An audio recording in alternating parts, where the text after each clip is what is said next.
What up, everybody? Good morning. Welcome to Get Your News On with Ron. We should have a guest popping in a little later. Uh, and I'll give you guys the skinny once that is the thing.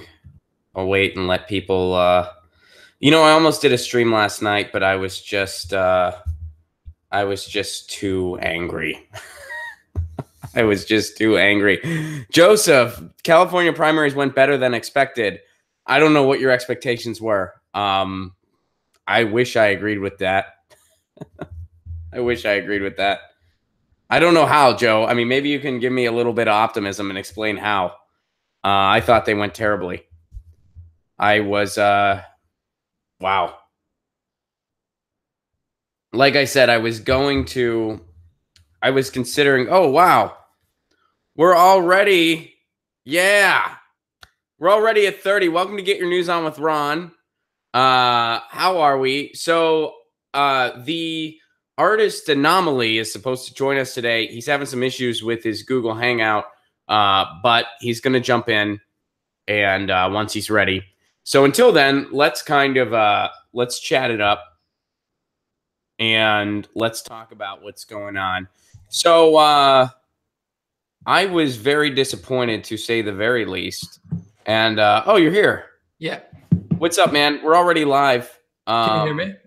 I can hear you just fine. I figured you would just jump in when you were ready, because I know you had to get. Yeah. Well, good to have you. Thanks for being here. I'll give you the skinny on what this is and what it's all about, and then we'll kind of get into it. So this is Get Your News On with Ron. This is the world's first viewer-curated news show. What that means is that people tweet me articles or they post it in our Reddit subsection, and that's what we talk about. I have no idea what we're going to talk about when I log into a stream.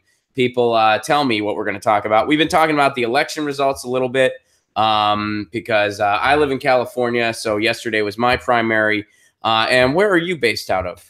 I'm actually in California, and I went to the Find the Polls, and it sent me down a back alley with a bunch of crackheads, and I didn't get to vote because they gave me the wrong address. So I'm 0 for 2 for some reason. I tried to vote for Jill Stein for the main election, and they made me do a pink slip for some reason. So I keep getting shafted. I don't know if it's a coincidence or I have bad luck out here, but I'm 0 for 2.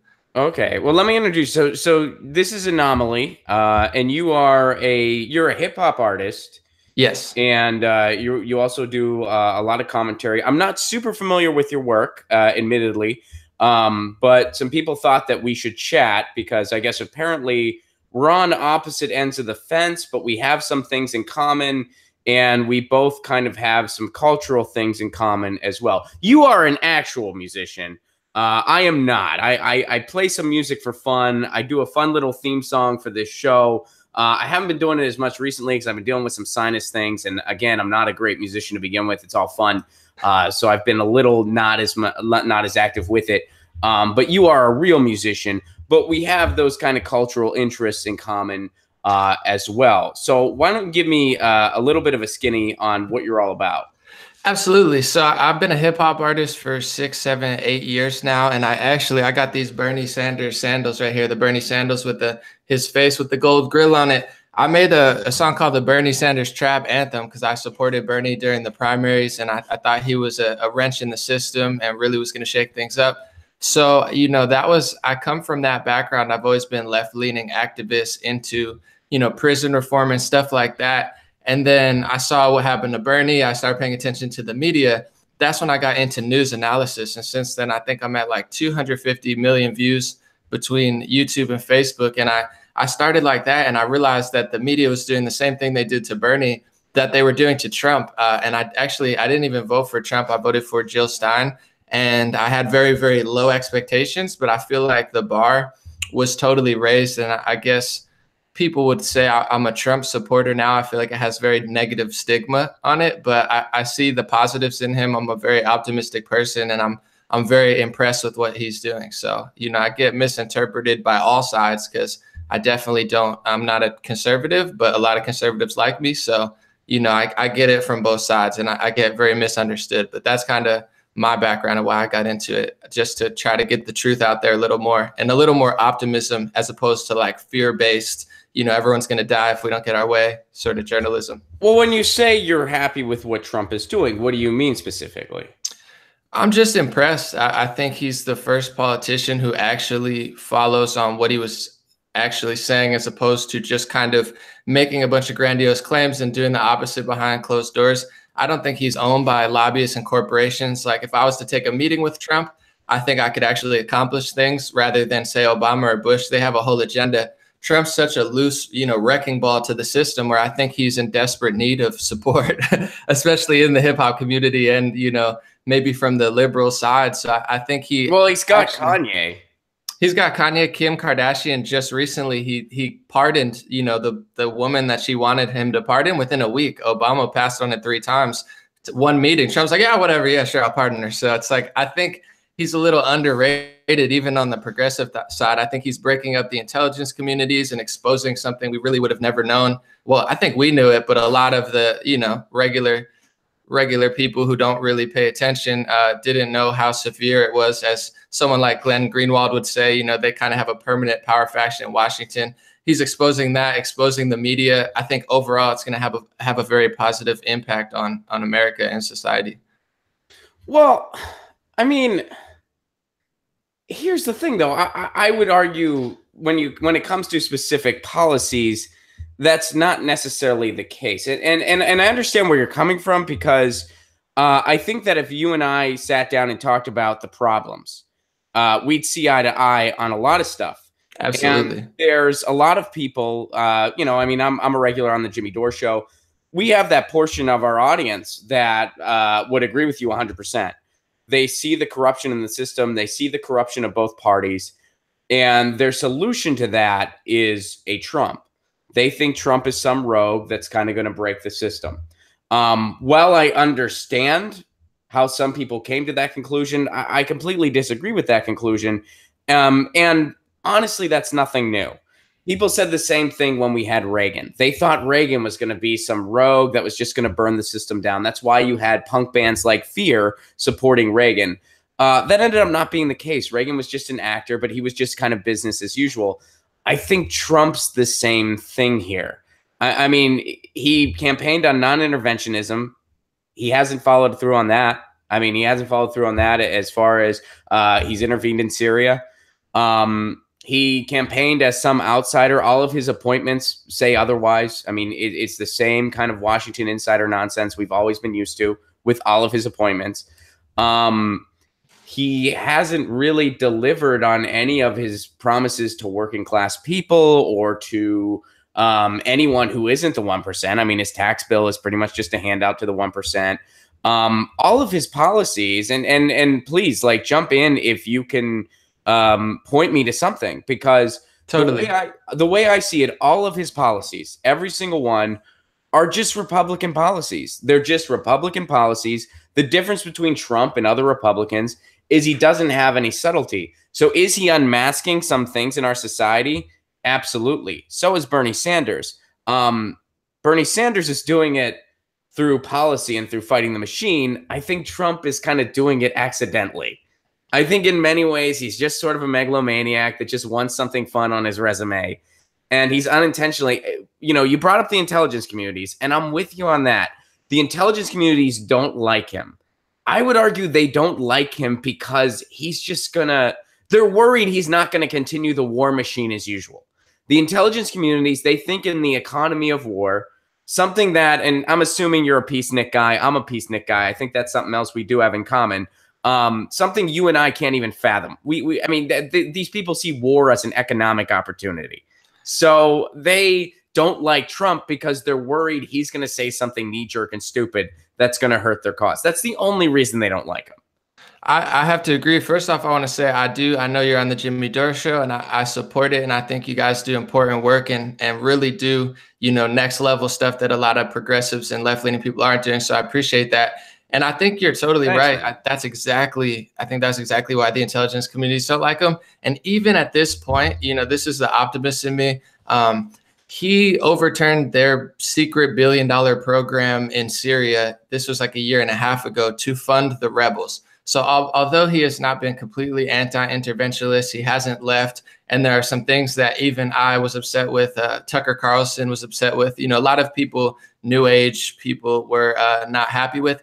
He actually has made a difference there because he overturned the Rebel program. That was, a year or so ago. And after that, magically ISIS disappeared. Who would, oh no, it's like we have the world's biggest military. They don't have a Navy or an Air Force, but somehow they were all over the place. And he gets in, overturns that, and all of a sudden they disappear. And I think it's a chess game out there too, because there's a lot of countries that, albeit we're obviously not perfect, and I'm not happy with what we've done, but other people aren't perfect as well. And I think that's what a lot of peace activists don't understand, is how cold and cruel the world totally is, where it's going to be, unfortunately, I think, a slow roll out of this type of stuff. When it comes to his policies, like the taxes and stuff, me personally, I would have to see eye to eye with progressives there and say, you know what, I save $1,000, $2,000. I'm still not going to be the top 1%. I'm not really conservative when it's like, oh yeah, tax breaks. I get the whole jig. They make the money. They created the Federal Reserve. It's not really, they print it and buy it, and we're in trillions of dollars of debt. But I'm more like, psychological. And I see like the media mind control as such a major, major point, where I really do believe that they're almost brainwashing people to the point where you saw with Bernie Sanders, you see with Trump, every day on Facebook, Twitter, Google, what I'm saying, New York Times, Washington Post, ABC, NBC, MSNBC, they all hate Trump supporters. They hate Trump. They hate progressives. It's like they own the narrative. Democrat, classic Jimmy Kimmel, Stephen Colbert. It's like they're mind control agents. So I see him as breaking that paradigm, and people need to have a mental awakening more so than policy. I was never a policy guy for Bernie as well. I was not really a fan of his like more, progressive socialist style policies, because, I really think there needs to be a mental awakening. And no matter how much taxes people take in the education system and the health system, people have to take care of themselves. They have to, learn the right things. And it's like, until people have a mental and spiritual awakening, I don't think any amount of tax take and tax received like that, those type of stuff, to me, that's not what I'm concerned in. That's why I don't really mind, his well, then what policies. did you like about Bernie?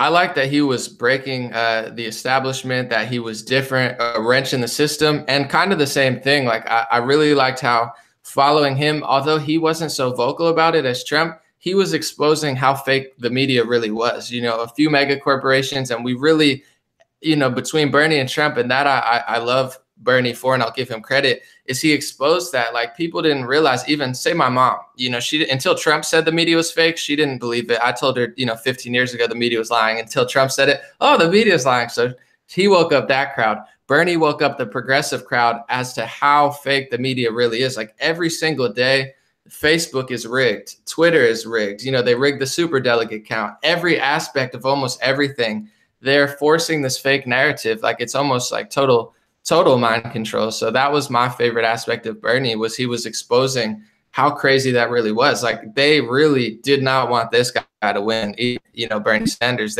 I feel like personally, I followed every day the news. I think they cheated him every which way in every, from media to actual votes to super delegates. I mean, he totally didn't get a fair shake. I agree with you. I agree. And I would say with Bernie, there's a soundbite that I really, or a video clip rather, that was just so striking to me, where he just, I think a member of the press asked him about his hair and asked him about, and he just said, like, he's like, we need a media that isn't just focused on gotcha question and nonsense, but is actually focused on policy and ideas. And people started cheering.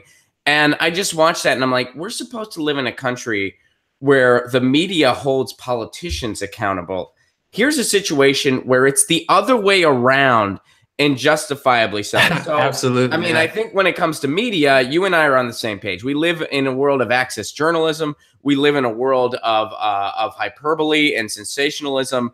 We live in a world where I don't think any of these outlets, MSNBC, Fox News, or CNN, they shouldn't be called news outlets. They should be called PR outlets, because that's what they are.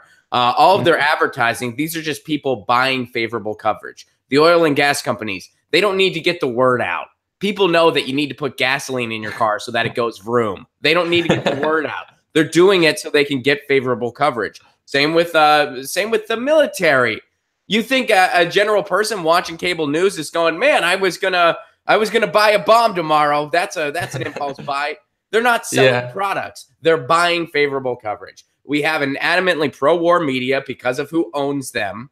Jeff Bezos has a contract with the CIA. Up until recently, MSNBC was owned by General Electric. Now they're owned by Comcast. That's why good luck getting an honest report about net neutrality out of them. The media is totally corrupt and beyond saving, in my humble opinion. However, I would say somebody like a Bernie Sanders is fighting that because they truly want to stifle him. Somebody like Trump, I mean, Michelle Wolf said it best. The media loves Trump and Trump loves them. Trump, when he thinks they're being mean to him, he says it and he plays them like a fiddle. PR is something Trump knows. That is the one thing Trump is an expert in. That's why it's really dangerous when the only time the media praises Trump is when he bombs somebody. That's the only time he gets praised. It's quote unquote in that moment when he became presidential. So a couple people have some questions for you. We are sending more military to Syria now. So what happened? ? What has he done for poverty and immigration? I'm assuming they're referring to Trump. And how about the budget? Are you cool with all of our money going towards the military? I guess I'll start with Syria. Like I said, he overturned that $1 billion, policy where they were funding rebels. It's a multi-layered issue where we're fighting with Iran. There's a religious battle going on, where people want to destroy Western civilization. You have us, who we've ticked off pretty much everyone by installing puppet presidents and, funding literally terrorists. I mean, I don't know another way to put it. They're, destroyed Libya and killed the leader. And now there's a, jihadist and slave trade going on there. And the media never seems to talk about that and in their activism. So, at bare minimum, I could say with that one is that he overturned a policy that really at least got rid of extremists there. Now the question is, where do we go from there?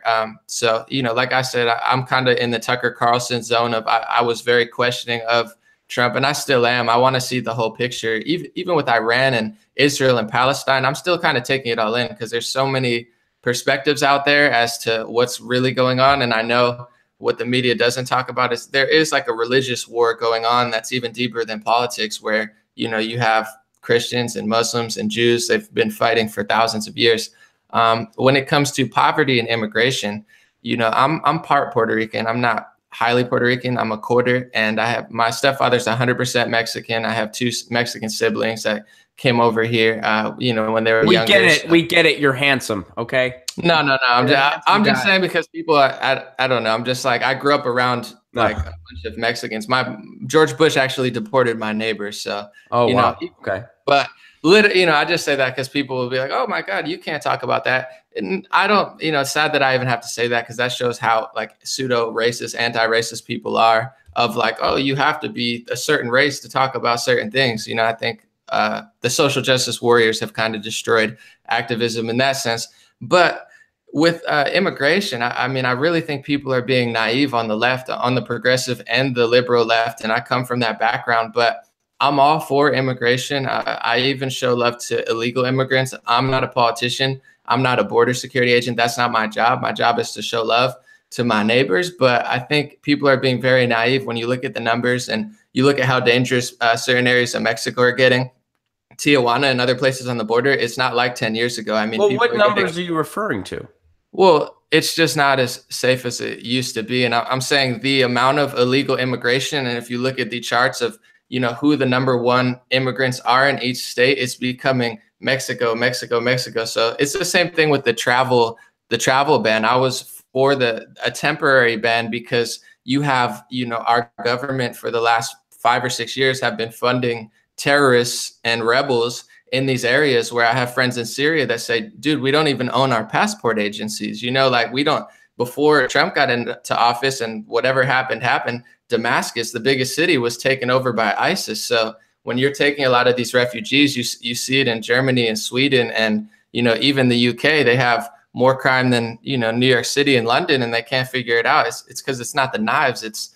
I'm not just blaming a certain amount of people, but there's so much naivety on the left where I think the right is a little too ignorant and rude. But the left, it seems to be like they just don't care about anything. Like they're like, oh, it doesn't matter. But you take in enough people that aren't good people, you know, cartels and this and that. And not everybody are those types of people. But I find that the left, it doesn't even have, you know, the strength to analyze that and be like, okay, this is happening, this is happening. It's like they just want to ignore all the negative aspects of it. So I like that he's kind of raised the conversation there. And I find, you know, that a lot of my Spanish family and Spanish people in the city out here, they either don't care as much as like, say, a liberal about what he's saying, or they support it because they came here, you know what I'm saying? And they came to America to leave, whether it be Guatemala or Brazil or, you know, Mexico. And they have a little bit of pride about the country. And they know that, you know, you let enough of the wrong people in, it's going to negatively affect the country. So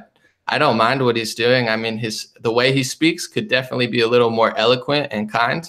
But I'm an actions over words person. I like the blunt truth rather than like the sugar-coated lie. And I feel like the left, with all of that stuff, they have a victim mentality where it's like you're always giving the benefit of the doubt to, you know, people, where I think that becomes dangerous at a certain point.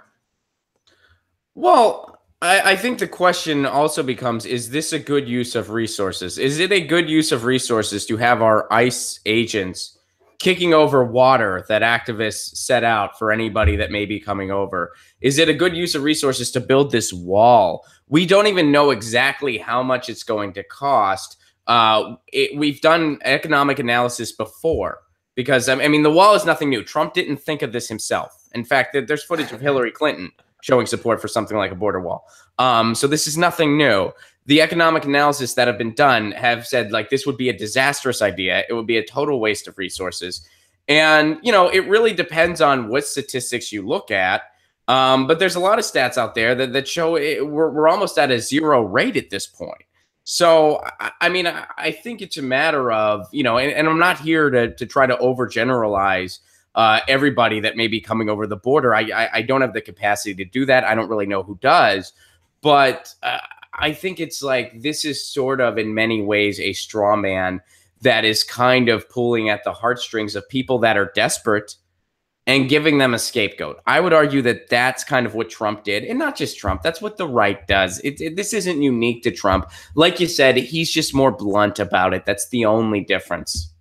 I'm not a big wall guy, so I actually went to Yuma, Arizona, right near the border, to speak at a school, and no one there even cares about the wall. You know, they're right next to the wall, and they don't even care about it. It's more people in Middle America and Trump supporters elsewhere. So I'm not a big wall guy per se, but I do think that, you know, the left, especially like the Democrats, just in like pandering to the opposition of Trump, it's like they prioritize illegal immigrants over legal Latino citizens. And I know a lot of Latinos are getting upset because, you know, they pay taxes and they've been here for 20 years. And you have like Nancy Pelosi and Chuck Schumer crying over illegal immigrants, where it's like, I just don't, it doesn't feel sincere to me. I'm not a big wall guy. I don't think it's the biggest thing, but I do think that, you know, in an effort to just oppose Trump, I find that a lot of progressives and liberals won't even have an honest conversation. Like, we're having it about this and we can figure out who's good, who's not, what's safe, what's dangerous.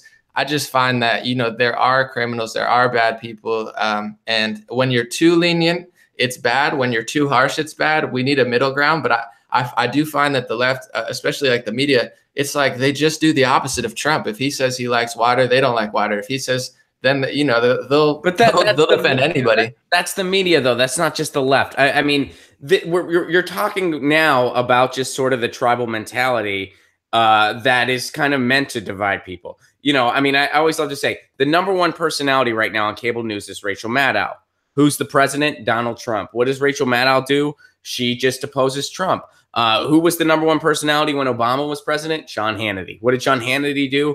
Oppose Obama no matter what. I mean, it's just partisan hackery. No, I agree. I mean, and we can definitely agree on that. But name one progressive, and I hope there is one, that will talk about immigration and even have a conversation about it that isn't total victim mentality, like let's ignore it. Name one progressive that'll talk about, you know, the problems that are happening in Sweden and Germany and England, whereas, you know, people are getting acid attacked, they're getting stabbed at higher rates than people are getting shot here. You know, rape rate is up, and these are, you know, basically a product of failed, refugee policies and not, well, first of all, destroying people's land and then feeling bad about it, and rightfully so, and then not even vetting and checking to see who these people were. And I find that progressives and liberals, even though they have different policies, that there's not a single one that will have they just say Trump's bad. Don't say that. That's not true. These people are all great. And it's just not true. Like I have friends in Syria that are saying, yeah, totally. A lot of ISIS members went to England because they don't check. They just say, oh, where are you from? Damascus. What's Damascus? You mean Damascus? Oh, yeah, for sure. Yeah, that's the one. Like they have such poor vetting process that they let a bunch of ISIS members into England. And the citizens there have to deal with that. Okay, well, I mean, I would say Bernie, for instance, to answer your question. I think Bernie. I think a lot of progressive politicians are just saying, look, we want an honest and a fair process. Certainly, we're not saying like, hey, just come on in and we don't give a hoot. We want an honest and a fair process, but it should be honest and fair. And demonizing human beings, not following through on a promise given to DACA recipients, and building a wall that would be a total waste of resources when we already don't have other things that other countries of our wealth take for granted, like a universal healthcare system, like educational opportunities, like free college, like living wages, like an infrastructure program. When we don't have any of that stuff, and instead we just have this increased military budget, which, yes, Trump has passively accepted with bipartisan support, mind you, that's a big problem. It's a really big problem, and it's not the way to go about this stuff. I don't think there's anyone that's just saying, hey, let's just not care and anyone can just come in, whatever. People want a fair and honest process. But all the things Trump is proposing, I would argue none of those are fair or honest processes. And he wants to privatize everything. Yeah, I just haven't found a slippery slope there. I just haven't found a single liberal or progressive that will talk about those issues because they are, becoming, affecting a lot of people.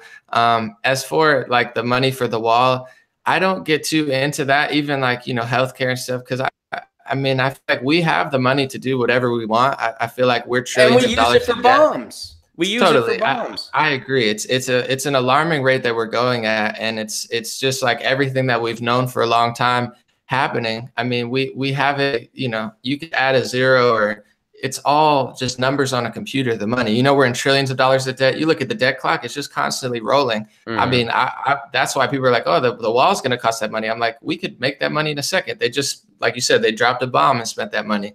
We can make a better healthcare system. So I agree. Like, we do have the money for all of that. And that goes directly to, the Federal Reserve and the money system, where, I don't disagree. I think that our healthcare system is embarrassing. I'm not a big fan of socialized universal healthcare. I think even the amount of people and the health quality will get down. And my biggest beef with that is the root causes of health are, we have obesity problems. We have heart disease problems. We're one of the most unhealthy countries. We have a pill problem because whether you watch Fox News or CNN or MSNBC, they sell you depression pills in the commercials with side effects of suicide. And then they wonder why everyone's so crazy. It's like, well, you're selling them pills, Jimmy Kimmel, and whoever's Sean Hannity. That's all the commercials are pill commercials. Man, so you really don't like Jimmy Kimmel. Yeah, I think he's like a top mind control. You've singled him out a few times. Well, because I feel like he really has people's mind. Like, he's like the Rachel Maddow of the late night game, where he's talking to Chuck Schumer, getting his talking points, and I just think it's really like a mind control. You talk to some people and they don't know up from down anymore. They don't know left from right. I think they're destroying the minds of women with this fake activism and like leading them towards the Democratic Party. I just really care about people. And I know that socialized healthcare and any of this stuff, it won't solve our root level problems of like mental health and spiritual health and physical health. And we're destroying our minds and bodies. And I don't think there's a politician or a policy that'll save us until we get to the root level of things. See, in some ways, I see where you're coming from, and I think there's some truth in that. But in other ways, I do think a universal system would help a lot of what you're talking about. I mean, I support single payer. And the reason for that, a lot of what you described, that's because we don't have a focus on preventative care here in the United States. Why? Because our health insurance industry is a profit center. If you take that away, and in systems that have universal coverage, like France and Canada and Italy, pretty much every other industrialized nation other than us, we're pretty much the only one. That's why in the World Health Organization, we are at the bottom of the rankings of industrialized countries. They focus on preventative care because their concern is keeping people healthy, not making as much money as possible. There's more money, and a lot of the drug pharmacy stuff you're talking about, that's big pharma. That's evergreening. That's the corruption in big pharma, which again, a universal system would really start slowly putting an end to all of that. So yeah, I mean, we would go about health an entirely different way if we had a universal system, because we would have a system that warrants that.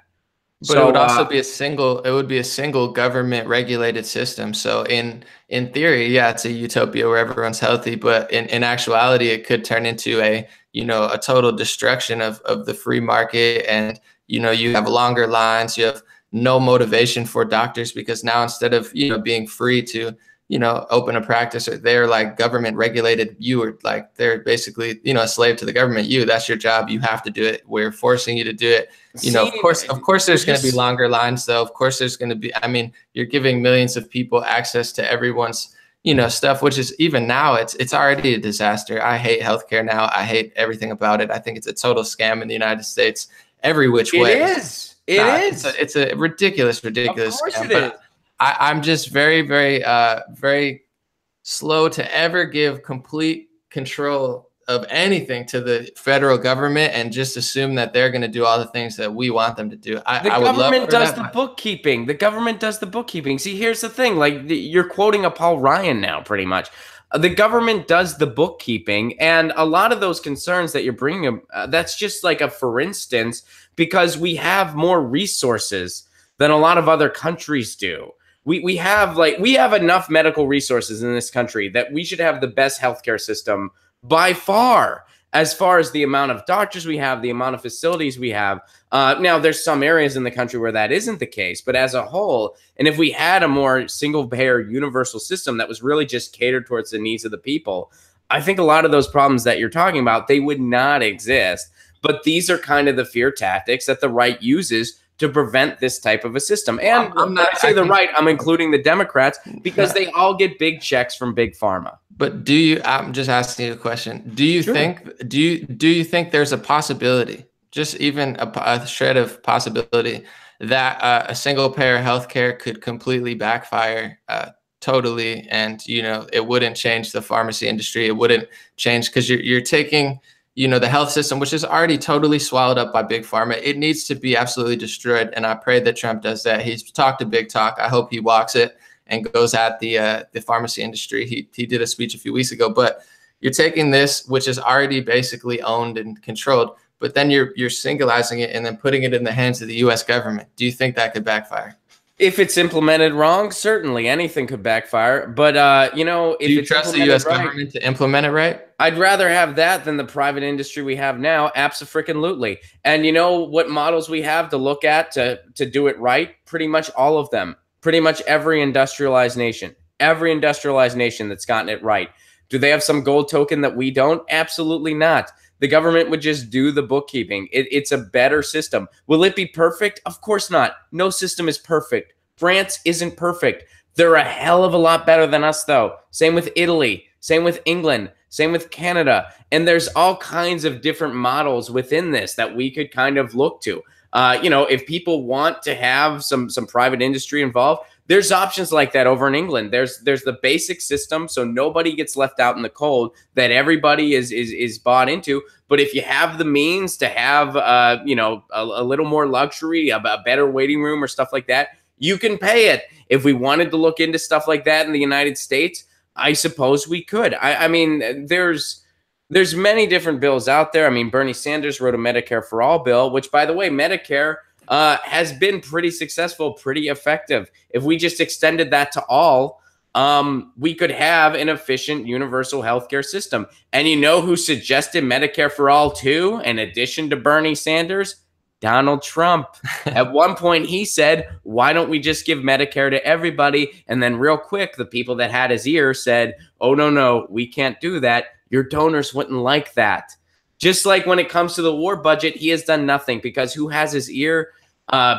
People like Pompeo and all these other warmongers. They're the people that have Trump's ear. I'm hesitant to ever give more taxpayer dollars and more control to the government, but I'm so fed up with our system. I think we've been shammed here. I think we've got the downsides to like a universal healthcare system where it's like a mandatory payment, but then we have the downsides to like a capitalism pharmacy owned. So I feel like right now we're doing the worst of both worlds instead of at least getting the best of both ones. So let me ask you this. What is a better solution? Because I'm not here to tell you single payer is 100% perfect. Yeah. I just think it's a universal system. It's the clearest glass we got. It's the clearest glass any country can ask for. And it's not a coincidence. Pretty much every industrialized nation does it. So what's a better solution then? I think a better solution would be a total free market and just a complete crackdown of pharma. I went to the doctor recently in Los Angeles, and it was this Indian guy, really cool. Well, how can you, I mean, the free market in the terms you're kind of using it, wouldn't that involve letting big pharma just do whatever they want? Well, I guess there would have to be some regulation as opposed to, whatever it is now, it's not working. But what I was saying is I had a doctor, and he told me that he's not even allowed to do what he wants to do. He's right as of now, regulated by the government to do certain things. So he was kind of having like a panic freak out attack, and he was like showing me the website. He's like, dude, I can't even tell you what I want to tell you. I'm not allowed to. I'll get fired. Where was this at? I'm sorry. Where was this at? This is in Los Angeles. I'm not, I want to say like Kaiser Permanente, but he was like, dude, he showed me the Secretary of State of California. They control his laws. So it's like, in my opinion, putting it in the hands of government, I just see, in theory, it sounds great, but I see it backfiring. But my big thing is preventative health, because we have a major pill problem here. #1 pill problem in the world. Hundreds of millions of people are on pills, psychotropic pills that, alter their mind. You have pills that they don't need to be taking. We have a big obesity problem and heart disease problem here that kills hundreds of thousands of people a year. So I find that no matter Trump care, Bernie care, or Paul Ryan, Mitch McConnell, whatever, it's not gonna, it's like a factory farm of like, you get sick because you watch bad television, you watch bad media, you watch negative fear mongering people all day that like lower your vibrations. And then you eat the bad food, and and then you listen to music that's telling people to kill each other, and then you get sick, and then you go to the doctor. It's like, I feel like we're just animals in a factory farm system. So I think the first approach really has to be like a mental awakening of people. We're super stressed out. We're one of the richest countries in the world, and nobody's nice to each other. You know what I'm saying? Everybody's miserable and hates their life. So it's like, you go to the Philippines, and although they're poor, they have like a sense of pride in their country and their family, and they're a little nicer. And Japan, like other countries, they're way happier than we are. So like, do you hate your life? No, I love my life. I'm super. I love my life too. Yeah. But there's a lot of people. So we're two dudes. I know. I know. And sometimes I get stressed out too. I have my moments, as I'm sure you do. All right. So when it comes to preventative care, I'm with you 100%. And that starts in the mind too, because like stress destroys your body, and all they do, like, even if it was universal or Trump's healthcare, they'll give you the stuff, but like, there's a way to stop that, and they don't really tell people. So everybody's in this cycle of like, oh, I'm breaking out. I'm doing, well, yeah, you're not eating healthy. You're super stressed out, and you're not taking care of yourself. Of course, there's going to be some things that people can't help, and I think they deserve help, and hopefully not tens of thousands of dollars in debt. But it's like, until we figure out the root causes, everyone's freaking out. It's similar to gun control with me. I'm not a big gun fan, don't get me wrong, but we have a mental problem. Like, we're freaking out. We need to like chill out, take a week off, have conversations, and like come back to the drawing board, because we're destroying our health, we're destroying our minds, and we're like, oh, it starts from within, and there's no legislation that's really gonna help us there. And it's like, that's what's worrying me. It's like, you can't go, you don't need to go to the doctor all the time if you're not sick from the air pollution and all these things. The doctor told me if I wanted to stop getting sick, to leave LA, because there's some because of the smog. Wow. I was like, he was having a bad day, but I was like, how do I stop getting throat problems? He's like, go somewhere where there's clean air. I was like, wow, that's alarming. But you know, it's like that's the truth, that people are sick a lot because of, you know, certain things, whether it be diet or the air. All right. Yeah. Yeah, I'm totally with you when it comes to preventative care. I think we just have different ideas on how to get there. And I think a universal system would start solving these problems. Yeah, there's certainly some personal responsibility. Absolutely. But you know, and this goes into other issues too, the way we go about food in this country. Which I mean, a lot of the stuff we do is illegal in other places as far as like highly processed food and pasteurized food and stuff like that.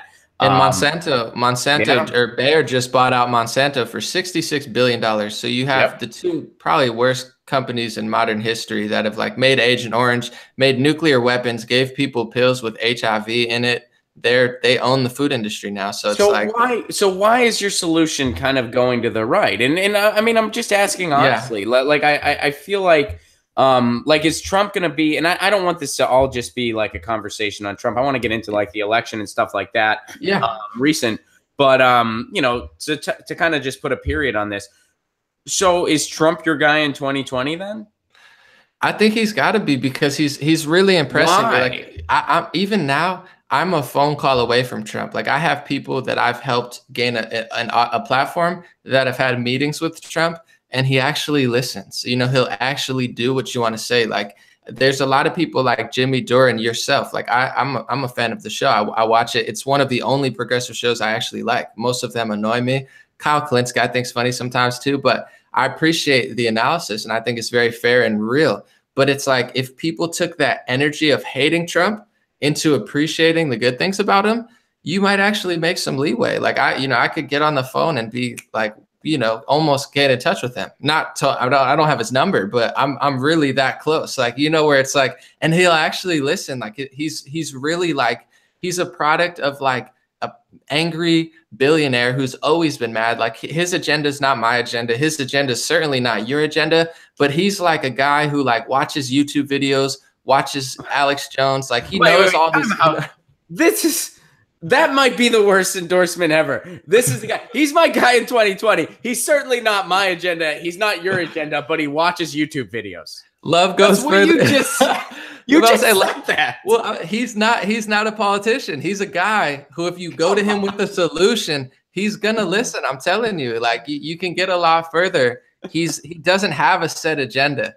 He's open to what works, and he's not owned by lobbyists. He's not owned by corporations. Yes, he has some ties here and there, but that's why everyone's so afraid. The media doesn't care about the LGBT community. They don't care about women. They don't care about Black and Latino people. They just pretend like they do because it sounds good, and it's a way to get people amped up because they know people care about that stuff. They're so mad at Trump because they can't control him. He's not a puppet. He's not owned. He has his own agenda, military-wise. Even if he does things that me or you wouldn't do, it's a way more complex issue than I even understand and you understand. But also, he really is that loose. Like I really know that he's opening like a whole door where it was closed off for 30 plus years, 20 years. You know, the same people, Bush, Clinton, Bush, Obama.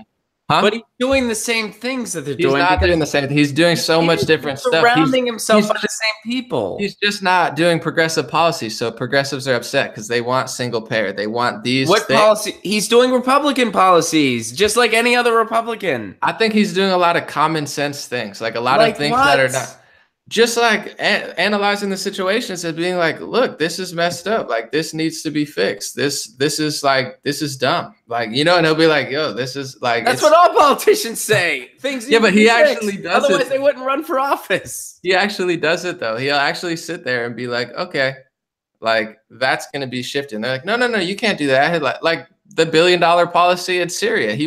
Apparently, I think he literally, Ivanka Trump showed him a YouTube video or something, like some kid was dying. He was like, wait a second, why are we funding terrorists? He cut the $1 billion program and the CIA freaked out. He did that in Syria, whether progressives want to give him credit or not. We still spend more on our military than the next 13 countries. This world is crazy, though. We still had billions and billions in a surplus for the military. Not a surplus.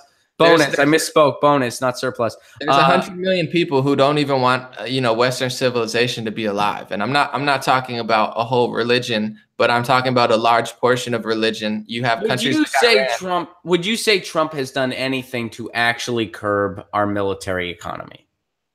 I think overturning that billion-dollar policy in Syria, I wouldn't say the economy of it, but I would say as far as their agenda to destroy Syria and turn Syria into Libya, I think he totally stifled their plans, because I think they wanted to destroy Syria like they destroyed Libya and just either put in a puppet president or completely leave it to be taken over by terrorists. He ruined that. Like, and we're still intervening in Syria. But Syria has been taking back their major cities, and although we're not completely out, that play alone enabled Syria to overtake Damascus and take back Aleppo, and now they've pretty much cleared the entire thing of those. And that's why you've seen right as the day that Trump's about to leave, they do oh my God, a bunch of people got gas in the hospital, like a total fake, false flag, fake situation. So that I was with Tucker and a lot of progressives. I mean, that was just so obvious. Like the stuff they do, they're not even like smooth with it. It's like, yeah, of course, the day he says he's going to leave, oh my God, people are gassing themselves. You're like, oh, we got to kill them. We got to kill the people killing themselves now.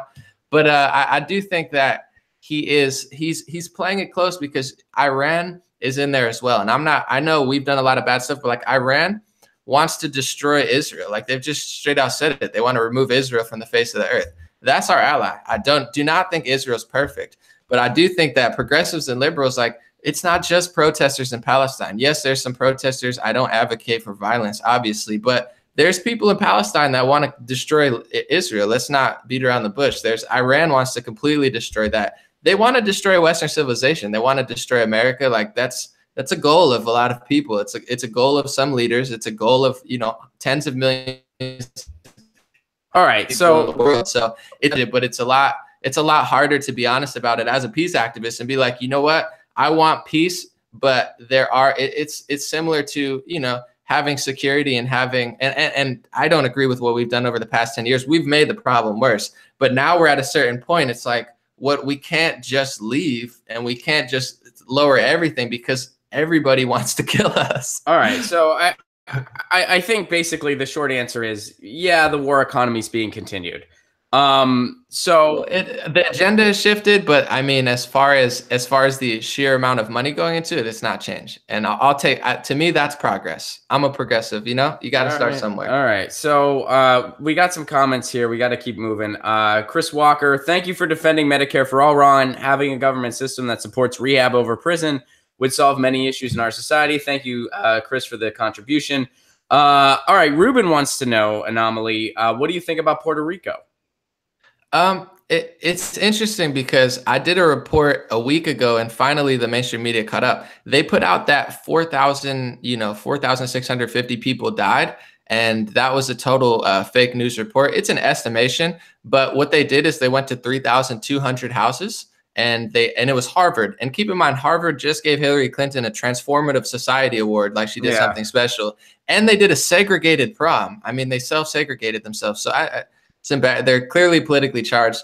They went to Puerto Rico with some Democrat and doctors and, did the study, asked 3,200 households for 10 minutes about gender. Do you know anybody that died? They found out that 32 people died. And then they took that number and multiplied it by the population of Puerto Rico and then said, oh my God, 4,600 people died, even though they didn't even have proof that one of the people died out of the 32 that they asked people. So that whole investigation was a politically charged sham to make it look worse than it is. But I do think that, okay, so I think more than 64 people died from backlash, but it sucks because this is like the Trump derangement syndrome. I don't think Trump's perfect, but you have people blaming him for the infrastructure. Like my friend, I had to block him because he's yelling at me saying, dude, the infrastructure is bad. I was like, that wasn't Trump. Yeah, I'm like, dude, Trump didn't build the infrastructure of Puerto Rico, bro. So it's like people are more concerned with trying to frame Trump than they are with helping Puerto Rican people. So more people than 64, I think, are dying and suffering, but I don't think it's as bad as it. Like they're trying to use it as a political prop instead of actually human resources. Some people are, sure. A lot of people. Okay. No, and I'm certainly not here to say that Trump derangement syndrome isn't a thing. No, of course it is, man. I mean, you're not going to, I get called a Trump sympathizer all the time. And I do not like Trump. However, what I refuse to do is I refuse to let the entity that is Trump disconnect my critical thinking skills. You're a good man for that. Huh? You're a good man for that. Oh, well, thank you. But yeah, and honestly, like, I refuse to do that. I oppose Trump for the same reasons I oppose any Republican, because his policies are all just Republican policies. He's surrounding himself with all the same people. Is he a bit of a loose cannon, comparatively speaking? Sure. Does he have a kind of out there background, comparatively speaking? Sure. Does he speak less subtly? Yeah. Is he unintentionally unmasking some stuff? Sure. Am I glad that if we're going to have a demagogue, it's an incompetent one as opposed to a competent one? Yes. That's why I'm opposed to impeaching the guy, because I know that we'll get Mike Pence, a competent sociopath, as opposed to an incompetent one in Trump. However, that doesn't mean I'm going to go, oh, let's let Trump just burn it down, because he doesn't have any intention in doing that. Nor am I going to give him any credit that he doesn't deserve. I think he's just a PR specialist who won a bet with some of his rich friends, and he's kind of happy about that. I don't think he has any intention to really unmask our system. Now, if he takes his mask off and it turns out he was Andy Kaufman this entire time, anomaly, I'll buy you a beer. He's it's all good. We'll have a beer anyway, but we'll do it anyway.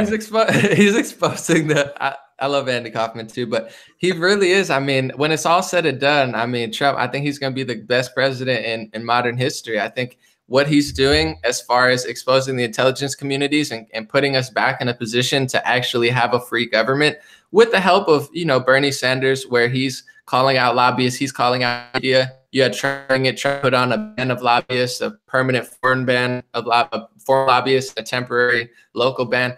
It's life changing. I think he's really underrated. But with the Puerto Rico stuff, for the question, I think it's worse than they said. It's worse than the number 64. Do you think his response has been adequate? Do you think that he has been a responsible leader in regards to Puerto Rico? I would say no. Do you think he has been? I think he's doing better than the media is saying, but I would have to go there and see for myself, because if even out here, like the reality is, if I talk to 20 people on the street, they're going to say 20 different things. So it's like, I talked to 10 different people in Puerto Rico. My supporters in Puerto Rico, they say it's not that bad. They say they don't know a single person that's died, and the media is overreacting. Sometimes people will message me and say, anomaly, it's worse than the number 64. People don't have water. And so it's hard to tell. I would have to go there and see it for myself, because you can't believe anyone anymore. Everyone's got their own perspective, and so many people do have that derangement syndrome. So I do think he's doing an adequate job, but I don't know to what extent, the problem is. I'd have to see it. Okay. All right. And yeah, I'm certainly, I certainly agree with you. The media is not doing an adequate job in reporting it either. I mean, when it comes to media, we're totally on the same page as far as the corruption of the corporate media. Now, one thing I do want to respond to, and then we got to kind of put a period on this and end the show. A lot of the things you're saying with him exposing the intelligence agencies, I would argue that a lot of that credit, and when I say a lot, I mean pretty much all of it, that doesn't go to Donald Trump. That goes to Julian Assange. That goes to Julian Assange. That goes to Chelsea Manning. That goes to Edward Snowden. That goes to the true whistleblowers that are out there. They're the ones that have really unmasked this stuff. Do the intelligence agencies not like Trump? Yeah, for the reasons that we talked about prior. But it's not Trump that's pulling those masks off. It's the people that are the whistleblowers, putting their lives in danger. Free Julian Assange. He should be freed, and he should have internet access. I agree. But this never would have happened if Trump didn't get elected. I mean, it happened before him. I mean, the extent that it's happening now to actually connect the dots, and you have people testifying in court asking for immunity, at high level positions in the FBI. This is revolutionary, game changing stuff. I mean, I understand people that don't like Trump don't want to give him credit, but to this extent, we're so far beyond just a Julian Assange investigation. We're on all major platforms. They're forced to talk about it every single day. It's revolutionary stuff. I almost want to cry. It's such a game-changing time. I mean, I think you're giving him credit he doesn't deserve, and I don't think it's like, I mean, if he was really so adamant on all this stuff in the intelligence agency, why wouldn't he say something about the FISA bill that passed? Why wouldn't he say, no president should have this kind of overreaching power? I'm gonna, like, why wouldn't he be more vocal about stuff like that? He's completely silent on it. He passively goes along with it. I guess to me too, he's one guy in a sea of, he But he's calls the it a swamp. president. Yeah, but still though, I mean, progress, the word progressive means to progress, and progress is a slope where it's like he's not going to build Rome in a day or change the whole system. I don't expect him to, like, there's some Trump supporters or people who are like, dude, until he knocks down the Federal Reserve, I'm not going to give him any respect. Be like, good luck. He's not going to take No, down the financial system of the world. Like, it would be sure. cool to see, but like, it's just not going to happen. So it's like my expectations were so low to begin with. He's already superseded it.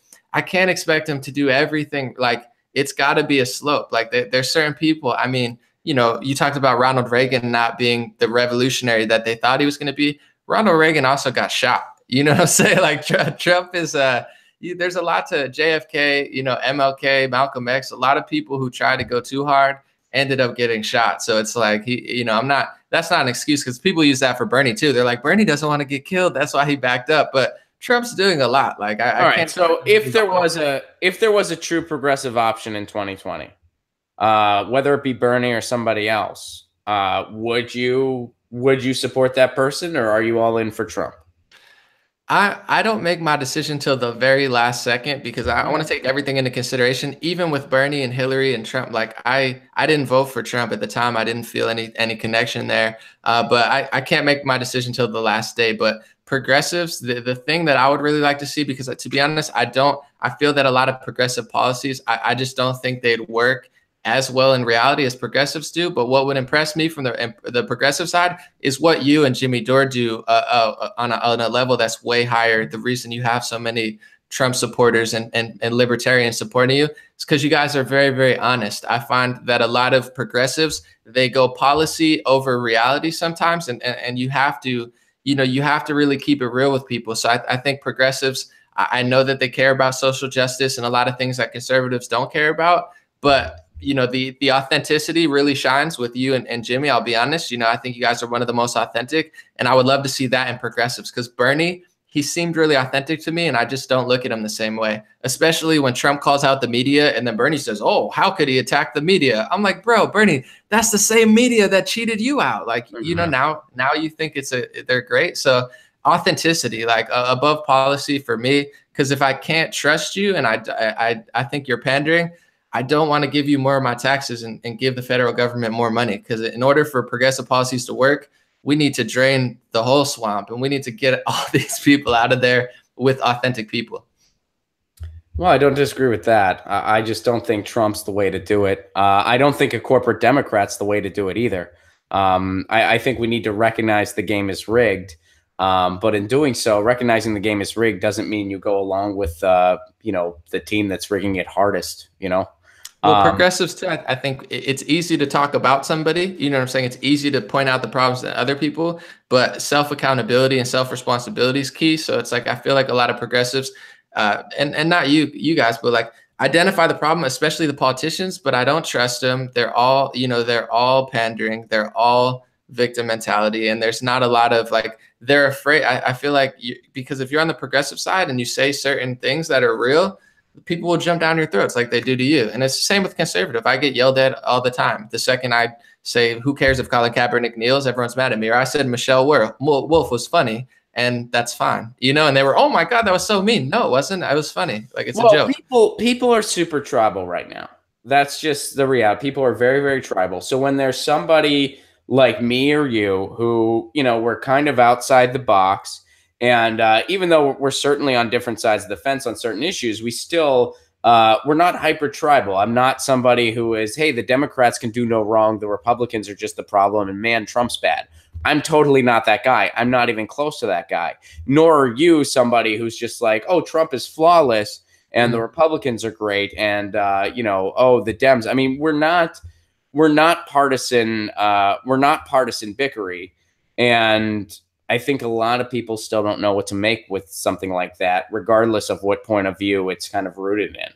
Totally. So progressives, if they keep it real, and I'm talking like really real, because like, like on a Jimmy level of like, speak, speak to the people and don't just like progressive policies. That's cool. But even Trump, I don't think it's his policies that are most important. And even what really drew people in, I really do think it's like his authenticity. And, same with Bernie. That's what I really liked. And when he lost that, now I don't trust him at all. Like Bernie, I mean, I see him in a different way. It's like night and day now. I look at him and I'm like, oh, I get shivers. I'm like, man, that's a guy who's now saying the media is great and you shouldn't attack the media. I'm like, well, here's the thing, and I don't know what specifically you're pointing to in regards to the media is great, but Bernie has certainly been far from perfect. He has ticked me off in some things, but overall, the reality of the situation is we still need a Bernie Sanders to be inside the machine, peeling back the layers by proposing policies that people are going to stab him in the back about. That's just the reality of the situation. And the primary in California last night really showed that. If there's the biggest takeaway of the primary last night is that as far as progressivism goes, we're still a very small camp and we are way too freaking small. I mean, we lost big time last night. And I think that what it shows is that a lot of people still aren't coming around to the corruption that is within the system. And you need someone like Bernie Sanders. And right now, it's just Bernie himself that's inside the machine. Tulsi Gabbard, too, to an extent. I like Tulsi, yeah. I like Tulsi, too. And in fact, somebody in the chat pointed out, she's the person that really put those bills out there to stop funding ISIS. Totally. Yeah, she's great for that. I met her, actually. I have a picture with her. That's awesome. We need people like that inside the machine that are helping peel back these layers because, when we stay within our echo chambers, it's easy to think, oh, everybody knows about the corruption now. They're aware of that. No, they're not. They're not. There's a lot of people that blue no matter who suits them just fine. That as long as it's not Trump, it suits them just fine. That it is Trump, it suits them just fine. And they think he's an outsider or whatever else. And those are the kind of barriers that really need to be broken down. And I think our primary last night, which I'm bummed out we didn't get a chance to talk about that a little more, but I think that really shows that we still have a lot of work to do. And I was very, very disappointed. There's a few lights at the end of the tunnel. Maria Estrada got through. I'm thrilled about that. Kenneth Mejia got through. I'm thrilled about that. The proposition turnout was basically what I wanted to see. A lot of different communities, my community in Pasadena being one of them, we decided that we were going to just put democracy on hold for a little bit. We decided to give away our local elections for a little bit. And I found that incredibly bothersome. And every town voted for it to make the local elections coincide with the general. A lot of people voted for that. A lot of people I know and respect voted for that. There was a little sentence next to that, though, that said, if we do that, we forego an election for a little bit, and the election doesn't come until later. They're going to extend a term. So basically we said, yeah, we'll go ahead and put democracy on hold for a little over a year. That's fine. I don't think that's okay. I voted against it for that reason. And as somebody who's trying to get municipal internet passed in Pasadena, part of my plan included trying to get some seats on city council. That part of the plan has now been stifled. So yeah, that ain't good. So I'm pretty disappointed. And but I think, there's still a fight to be had. There's still some reasons for optimism. And Anomaly, I think we see a lot of the same problems. We just have some different ideas on what the solutions are. But where can people learn more about you? I'm on Facebook, and the O is a 0 in my name, so AN0MALY. So that's my Facebook. I'm on YouTube as well. Same thing, Anomaly, AN0MALY. Instagram, Dream Rare, spelled just like that. Twitter, Legendary Energy. And you could catch me. I don't know. I was going to say something funny there, but I kind of dropped the ball. So that's pretty much it. We'll fill in the blank, man. We'll fill in the blank. Exactly. Thanks for joining me, man. This was a fun no problem. We'll have to do this again, and we'll have a more article-based, because it'd be fun if we went through some news articles together and gave our different points of it. We kind of got off on a big discussion, which is fine. But next time, if you want to come back, we should kind of just do the Get Your News On with Ron fair and just kind of go through some articles together. Now that people know who you are, totally.